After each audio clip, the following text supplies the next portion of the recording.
Para pemain timnas Indonesia U17 nanti malam akan menghadapi Zambia dalam Piala Dunia U17 di Aspire Zone Al Rayyan, Qatar.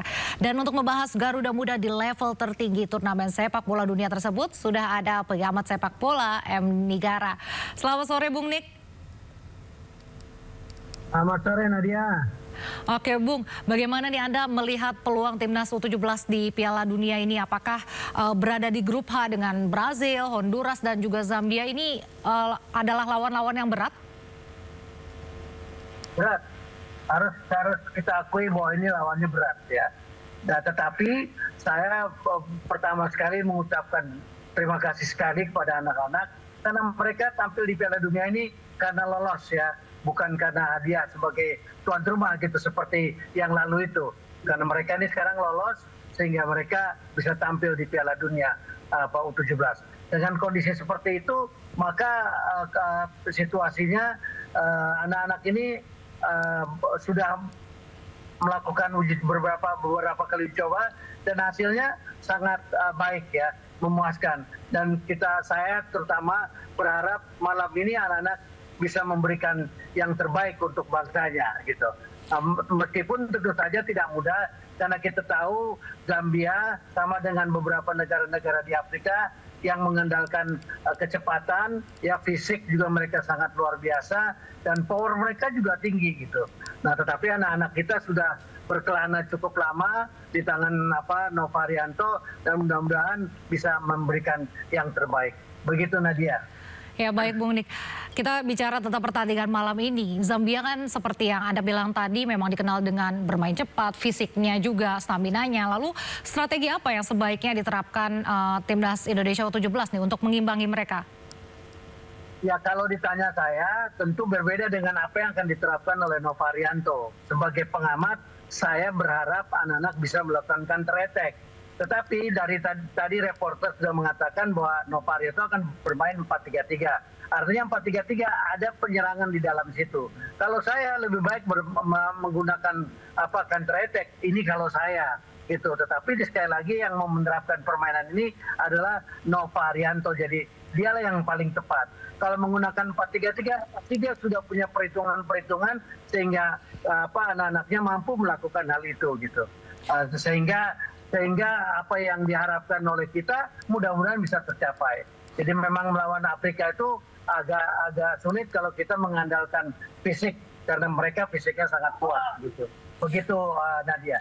Tapi menurut Bung Nik mengapa Coach Nova menerapkan formasi 4-3-3 tersebut? Pertimbangannya kira-kira apa nih? Ya, karena dia tahu kebutuhan tim dan dia tahu kualitas pemain-pemainnya. Dengan kondisi seperti itu, maka itu yang diterapkan gitu. Kalau kita pengamat kan nggak tahu persis nih kekuatan anak-anak sampai di mana gitu. Cuma meraba-raba aja, cuma mengandai-andai saja gitu. Tapi Nova lah yang paling tahu kan, Nova yang ada di sana bersama-sama mereka gitu. Jadi dengan kondisi itu apa yang diterapkan Nova mudah-mudahan tepat gitu. Jadi sekali lagi kalau saya maunya counter attack aja gitu. Kita bertahan, kita delay mainnya, kemudian begitu ada kesempatan kita nyerang gitu. Tapi itu tentu saja tidak enak pertandingannya gitu. Dan Nova tidak mau menggunakan itu. Jadi saya kira sah Nova menggunakan 4-3-3 karena dia yang tahu pemain-pemainnya. Begitu Nadia. Nah tapi banyak yang mengatakan bahwa strategi Coach Nova ini seperti strateginya STY. Ini tanggapan Anda seperti apa Bung Nik? Memang iya. Cuma kalau STY menurut saya lebih banyak counter attack-nya gitu loh. Terus STY itu. Kalau Nova ini emang pasti menerapkan pola yang dimainkan oleh STY karena memang dia asistennya.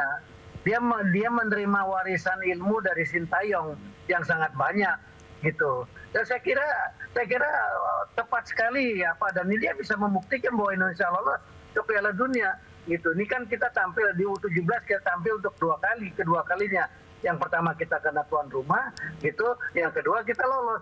Dan Nova yang membawa itu, Nova yang bawa. Jadi saya kira nggak perlu ragu pada Nova dan pada pemain. Untuk itu justru saya ingin mengajak kita semua, yuk malam ini kita hentikan pertikaian kita antara Patrick Kluivert dengan siapa pelatih kita yang baru untuk senior. Kita lupakan itu, kita berdoa bersama-sama, duduk di hadapan TV masing-masing untuk menyaksikan pertandingan antara U17 kita melawan U17 Zambia. Begitu, Nadia.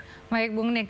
Lalu siapa sih kira-kira pemain timnas yang menjadi kunci nih dalam laga pembuka ini? Ya, kalau saya suka sekali ya dengan kiper apa namanya, kiper yang ada ini, kiper dari kalau nggak salah klubnya Dewa United deh kalau nggak salah ya. Ya apa, bagus sekali itu, Dava Setiawan. Saya kira ini cukup punya potensi sebagai benteng terakhir kita gitu. Selain tentu saja ada pemain-pemain belakang yang sudah disiapkan oleh Nova, ada Putu Panji, ada Matthew Baker, ada Al Ghazali, Dwi Sugandi, dan lain-lain gitu. Jadi saya kira di depannya juga kita punya ada Goli, ada Alberto, dan ada Mirza. Jadi saya kira mudah-mudahan apa yang kita harapkan bisa tercapai. Begitu, Nadia. Lalu bagaimana Anda melihat komposisi skuad Garuda yang sekarang deh? Ya saya kira udah apa ya, sekali lagi saya bilang, kita ini pengamat cuma berandai-andai, melihat-lihat aja. Faktanya di dalam yang tahu itu adalah Nova Arianto, dan dia sendiri sudah melihat itu. Dia turunkan pemain-pemain ini mudah-mudahan nggak kayak yang kemarin gitu loh. Yang kayak kemarin udah jelas 3 pemain itu kelasnya masih belum mumpuni, dipaksa main oleh siapa namanya, Patrick itu. Nah itu. Jadi saya kira mudah-mudahan yang ini nggak melakukan hal itu, sehingga bisa anak-anak bisa bermain dengan sebaik-baiknya, dengan serileks-rileksnya, dan bisa memberikan yang terbaik untuk bangsa. Begitu, Nadia. Lalu kan ada beberapa nama baru seperti Nazril Alvaro dan juga Putu Paji yang cukup mencuri perhatian. Nih menurut Anda, tanggapan Anda seperti apa, Pak? Ya saya kira Putu Paji pantas untuk dimainkan ya. Jadi dia memang masuk pelahir, jadi saya kira setiap kesempatan pelatih bisa melihat pemain-pemain yang baru untuk dimainkan gitu dengan posisi seperti itu, maka tepat sekali kalau memilih itu. Jadi saya kira yang selama tim itu masih berjalan, ada kemungkinan tambahan pemain, kenapa enggak gitu. Karena pasti tambahan pemain ini lebih baik daripada yang sudah ada. Kenapa demikian? Karena mungkin pada saat awal dia nggak terlihat, itu kemudian terlihat, kemudian diambil, dan saya kira mudah-mudahan Putu Panji memberikan yang terbaik juga begitu. Terakhir, Bung Nik, apa target realistis yang bisa dikejar skuad Garuda di turnamen kali ini? Kalau saya ini pengalaman, ya berharap sih bisa memenangkan pertandingan, paling tidak bisa lolos lah ya untuk ke grup begitu. Tapi kalaupun tidak, ini ada pengalaman yang indah yang harus kita syukuri, bahwa anak-anak kita mampu bisa sampai ke sini. Ini sesuatu yang belum pernah dicapai oleh pelatih-pelatih yang lain, oleh tim-tim yang lain sebelumnya. Jadi sekali lagi saya angkat topi untuk Nova Arianto dan kawan-kawan. Begitu. Baik, terima kasih Bung Nik. Tentunya kita dan seluruh masyarakat Indonesia berharap yang terbaik, dan Indonesia tidak hanya mengalahkan Zambia pada malam ini saja, tapi juga bisa lolos fase grup. Terima kasih banyak, selamat sore.